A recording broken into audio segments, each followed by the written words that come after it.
Hello friends, my self doctor Shashi Boricha आपका मेरे channel पे बहुत बहुत स्वागत करती हूँ।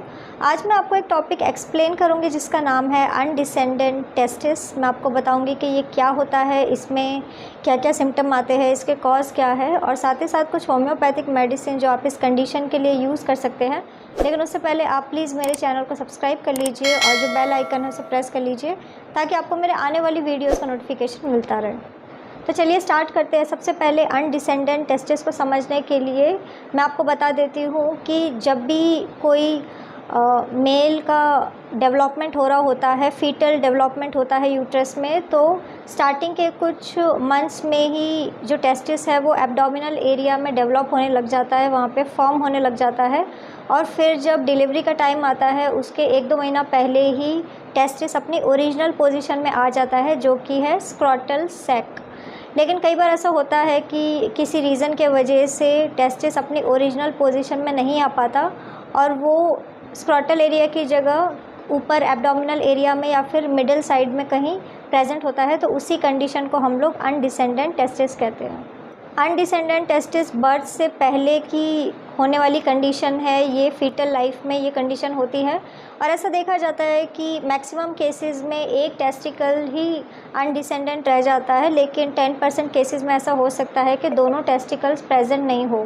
वैसे अनडिसेंडेंट टेस्टिस एक अनकॉमन कंडीशन है, ये इतना ईजीली आपको नहीं मिलेगा, लेकिन प्री मैच्योर बेबीज़ जो होते हैं, प्री मैच्योर बेबी बॉयज़ को ये कंडीशन हो सकती है।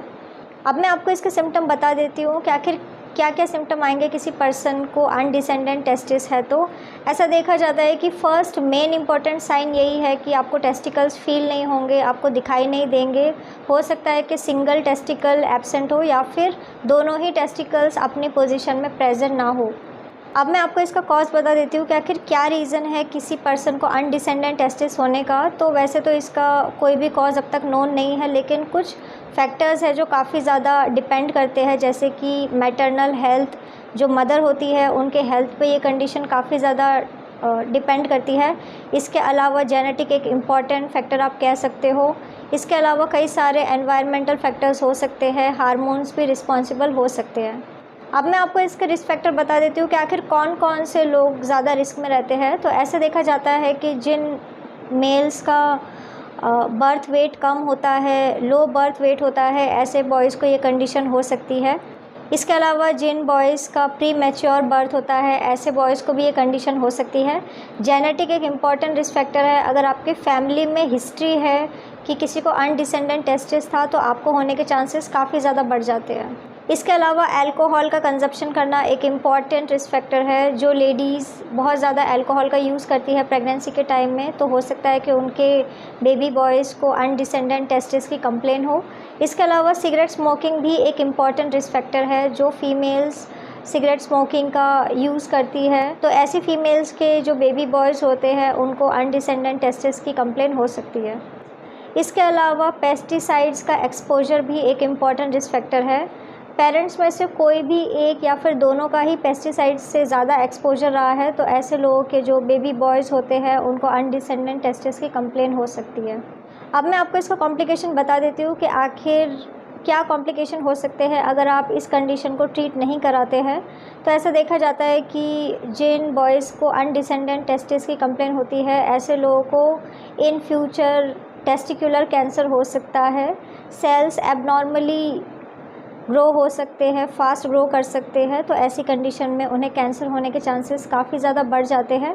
इसके अलावा ऐसा देखा जाता है कि जो मेल्स को अनडिसेंडेंट टेस्टिस की कंप्लेन होती है, ऐसे मेल्स को इनफर्टिलिटी भी होने लग जाती है। इन फ्यूचर उनके जो स्पर्म काउंट है वो कम होने लग जाते हैं, स्पर्म की जो क्वालिटी है वो कम होने लग जाती है, उनकी फर्टिलिटी डिक्रीज़ होने लग जाती है। इसके अलावा ऐसे मेल्स को टेस्टिकुलर टॉर्शन की कंप्लेन भी हो सकती है या फिर उन्हें कोई ट्रॉमा या फिर इंजरी भी हो सकती है। जिन मेल्स को अनडिसेंडेंट टेस्टिस की कंप्लेन होती है उनको इन फ्यूचर हर्निया की कंप्लेन भी हो सकती है। अब मैं आपको इसका ट्रीटमेंट बता देती हूँ कि आप इस कंडीशन के लिए कौन कौन सी मेडिसिन का यूज़ कर सकते हैं या फिर आपके पास कौन कौन से ट्रीटमेंट अवेलेबल है। तो आप इस कंडीशन के लिए सर्जरी भी करा सकते हैं। अगर आप सर्जरी के लिए अनकंफर्टेबल है, आपको लगता है कि नहीं आप सर्जरी नहीं कराना चाह रहे हैं, तो कुछ मेडिसिन है जिसको आप यूज़ कर सकते हैं। तो मेडिसिन जैसे कि आप ऑरमेट 30 मेडिसिन का यूज़ कर सकते हैं, आप क्लिमेटिस 30 मेडिसिन का यूज़ कर सकते हैं, या फिर आप थायरॉयडिनम 30 मेडिसिन का यूज़ कर सकते हैं। ये सारी की सारी मेडिसिन इस कंडीशन के लिए बहुत ही ज़्यादा इफ़ेक्टिव मेडिसिन है। सो फ्रेंड्स, ये था अनडिसेंडेंट टेस्टिस। मैंने आपको बताया कि ये क्या होता है, इसमें क्या क्या सिम्टम्स आते हैं, इसके कॉज क्या है, और साथ ही साथ कुछ होम्योपैथिक मेडिसिन जो आप इस कंडीशन के लिए यूज़ कर सकते हैं। तो अगर आप किसी भी कंडीशन के लिए मुझसे कंसल्ट करना चाहते हैं तो आप मुझे मेरे व्हाट्सएप नंबर पे मैसेज कर सकते हैं, मैं आपको रिप्लाई करूँगी। तो अगर आपको मेरा ये वीडियो यूज़फुल और इन्फॉर्मेटिव लगा हो तो आप प्लीज़ इसको लाइक कर दीजिए, और साथ ही साथ आप मेरे चैनल को सब्सक्राइब कर लीजिए और जो बेल आइकन है उसे प्रेस कर लीजिए, ताकि आपको मेरे आने वाली वीडियोज़ का नोटिफिकेशन मिलता रहे। तो आज के लिए बस इतना ही। Thank you.